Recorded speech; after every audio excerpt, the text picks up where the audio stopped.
Loveland, Colorado, the Sweetheart City, is well known for its Valentine remailing program each February, but there are a lot of other great reasons to visit Loveland.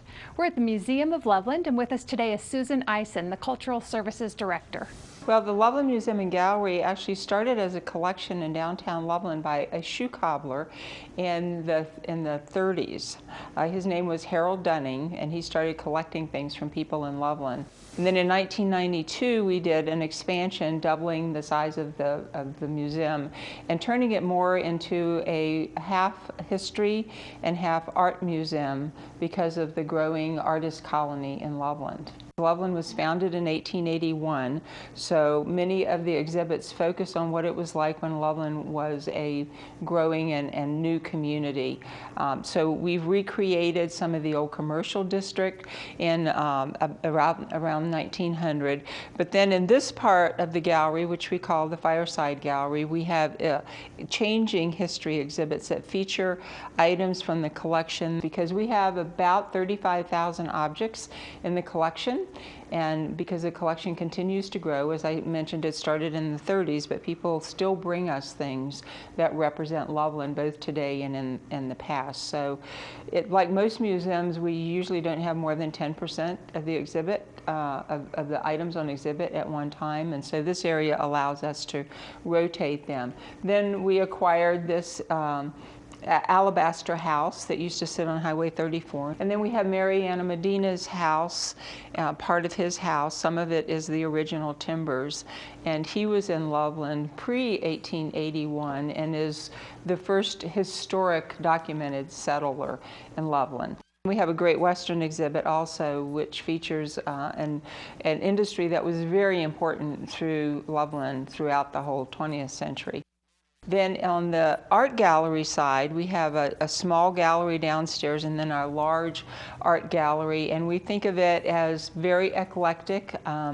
We have artists from, sometimes they're international. We had an exhibit of Indian artists earlier this year. So we try to do exhibits that are high quality, that are things that people can't see in northern Colorado if we don't have it here. So it's very eclectic. The museum is the organization that does all the Foot Lagoon concerts in the summertime. We do Battle of the Bands for the teenagers. We do the Halloween Fun Festival. We do Cherry Pie. We have art classes, programming. There's a lot of peripheral activities that are always involved. And we try to tie them in frequently to the exhibits that we're doing. And if people want to find out what's going on, you can either get on the website, which is thecityofloveland.org, or we also do a printed calendar of events that comes out every 3 months. And all you need to do is call and tell us you want to be on the list, and we'll mail it to your home. Let's go now and meet Jan Sawyer, theater manager of the Rialto Theatre.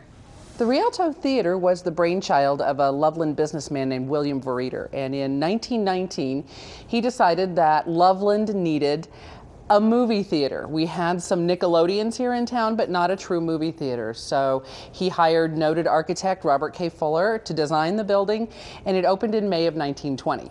And the Rialto functioned as a movie theater until the mid-1970s. In 1977, the Rialto was converted into a mini mall of shops and offices. So basically the interior was no longer recognizable as a theater. The raked floor was made level with the stage, the balcony was built in, and so from 77 to 87, the Rialto actually did not function as a theater or a community gathering place. In the mid-1980s, there was an economic development study done that basically said that the best thing for downtown Loveland would be to turn the Rialto back into a theater. So the Downtown Development Authority bought the building. A group called the Friends of the Rialto was formed to raise the money to renovate it. And it took them 9 years to raise the funds and do the renovation, much of which was done by volunteers until we actually got to the renovation stage. And then the theater reopened in February of 1996. Now, instead of showing silent movies all the time, or even movies, the Rialto is primarily a live performance venue. All of our local community performing arts groups called the Rialto home. So they do their season of productions here. We have the Loveland Choral Society, the Loveland Opera Theatre, Up in Lights Productions. We have a new theater company, Moon Theater Company, that is beginning to use the Rialto to do their productions. We just had a wonderful production here by Canyon Concert Ballet. We would be thrilled to have folks come down and see a show here at the Rialto. We have something going all the time. Last year we had 370 events in 365 days, and so there's something for everyone here. We have music, dance, live theater, film, you name it. If people get together to participate in it or to enjoy it, it goes on here at the Rialto. So we'd be delighted to have folks come down and check us out. We just discovered 2 wonderful reasons to visit Loveland, Colorado. Plan a day to visit the museum and the Rialto Theatre.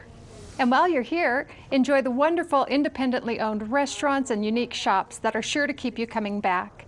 The downtown restaurants have their own signature styles and flavors and are all independently owned. So plan a trip to the sweetheart city, Loveland, Colorado. You'll be glad you did.